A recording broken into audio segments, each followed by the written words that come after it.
Hi my lovelies and welcome back to my channel. I am Miss Teacher and today's video is going to be on how to teach your adult students helping verbs. So this is an easy way to teach your students grammar without them actually have to sit down and have a grammar book and to learn grammar. This way I think is fun and better and easier. So let's dive right into it.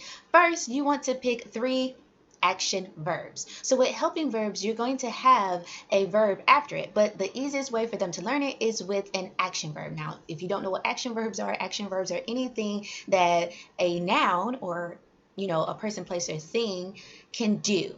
A bird can fly, because if I tell my students, can you fly? They say no, and I'll be like, well, it's still an action because a bird can fly, a plane can fly, so it's still an action, even though you can't do it. So it's anything that a noun can do, okay? Then you want to pick 3 present tense phrases and questions. Do not do past tense. When first learning English for the first time, they need to learn present tense. You would introduce the other tenses later on down the line, but present tense is the easiest thing to learn, so they should learn that. So example would be, what can you do? I can, action. What will you do? I will, action. What might you do? I might, action. So let them see the connection in the question and in the answer. If you see can in the question, you will always use can in the answer. You see it in the question, you will always use it in the answer. Do not confuse them and say, oh, sometimes. No, they're not fluent. For beginners, when you hear it in the question, it will be in the answer. Show them the connection between the question and the answer. And these are perfect questions and phrases that your students can learn when learning helping verbs. Next, you want to practice speaking and using these phrases.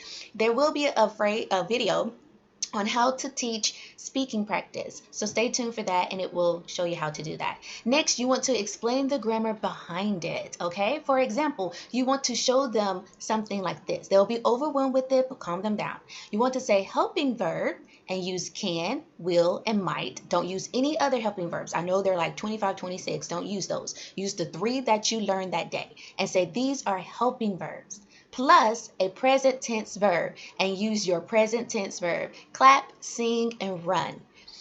And show them can plus sing, will plus clap, might plus run.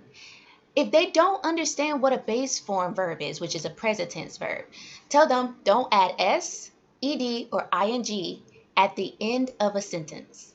Or end of a word, sorry. Don't add it at the end of the word. For example, show them example. Is goes. Is this base form? No, it's not present tense. It is third person singular tense because it has an S. No S. There's an S. Walked. Is walk base form? No, there's ed. No ed. This is what a base form is. No S, no ed. Jumps. Is it base form? No, there's an S. Scream. Is it base form? Yes. No S, no ed, no ing. Is base form.